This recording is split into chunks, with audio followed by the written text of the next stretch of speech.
নমস্কার। আজকের এই বিশেষ আয়োজনে সবাইকে স্বাগত। আজ আমরা এমন এক বিশাল জীবন্ত সত্তার কথা জানব যা এই পৃথিবীতে নীরবে দাঁড়িয়ে আছে শতাব্দীর পর শতাব্দী ধরে। আচ্ছা, একটা প্রশ্ন দিয়ে শুরু করা যাক। এই যে আমাদের পৃথিবী, এর বুকে সবচেয়ে বিশাল সবচেয়ে বড় জীবন্ত জিনিসটা ঠিক কি হতে পারে? কখনো কি মনে এই প্রশ্নটা এসছে? চলুন আজ এই রহস্যরই গভীরে যাওয়া যাক।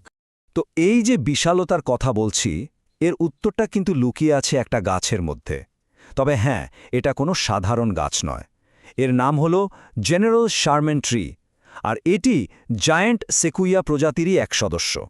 আসলে জেনারেল শারম্যান গাছটাকে শুধু বড় বললে কিছুই বোঝানো যায় না। এর বিশালতাটা ঠিক কেমন সেটা বুঝতে হলে আমাদের কিছু সংখ্যার দিকে তাকাতে হবে। চলুন দেখি।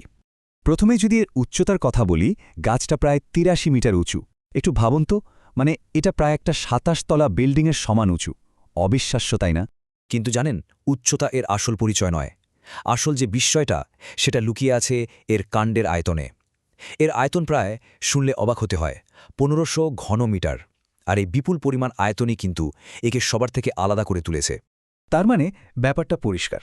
জেনারেল শারম্যান কিন্তু পৃথিবীর সবচেয়ে উঁচু গাছ নয়, বরং এর কাণ্ডের মোট আয়তনের দিক থেকে যদি বিচার করা হয়, তাহলে এটাই পৃথিবীর ১ নম্বর, সর্ববৃহৎ গাছ।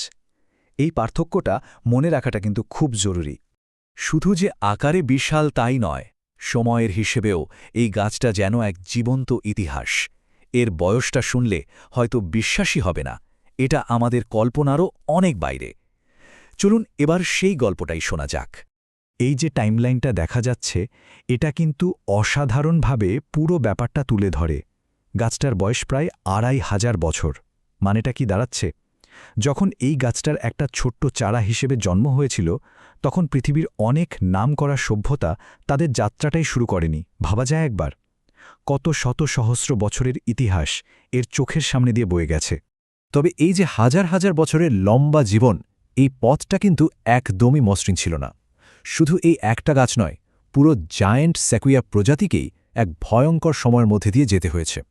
আর তারপর নেমে আসে এক বিশাল বিপর্যয়, এমন এক প্রাকৃতিক দুর্যোগ যা প্রায় সব কিছু তছনছ করে দিয়েছিল। তথ্য বলছে বরফ যুগে এই প্রজাতির বেশিরভাগ গাছই ধ্বংস হয়ে গিয়েছিল। ভাবুন একবার, কি ভয়ঙ্কর একটা ঘটনা। এই প্রাচীন প্রজাতিটা প্রায় বিলুপ্তির দোরগোড়ায় পৌঁছে গিয়েছিল।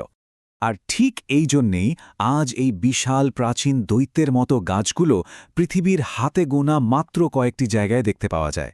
এরা হলো সেই ভয়ঙ্কর সময়কে জয় করে টিকে থাকা এক একটা বিরল নিদর্শন। তো এই যে বিশাল আকৃতি আর হাজার হাজার বছর ধরে টিকে থাকার এই যে অবিশ্বাস্য লড়াই, সব মিলিয়ে এই গাছটা আমাদের ঠিক কী বোঝাতে চায়?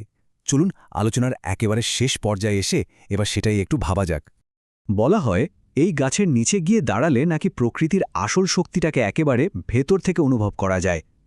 এর বিশালতার সামনে দাঁড়ালে নিজের অস্তিত্বকে সত্যিই খুব ক্ষুদ্র মনে হয়, আর প্রকৃতির প্রতি মনটা এক গভীর শ্রদ্ধায় ভরে ওঠে। তাহলে শেষ প্রশ্নটা এটাই থাকল, এই অনুভূতি কি সত্যিই আমাদের প্রকৃতির সেই অসীম শক্তিকে উপলব্ধি করতে সাহায্য করে?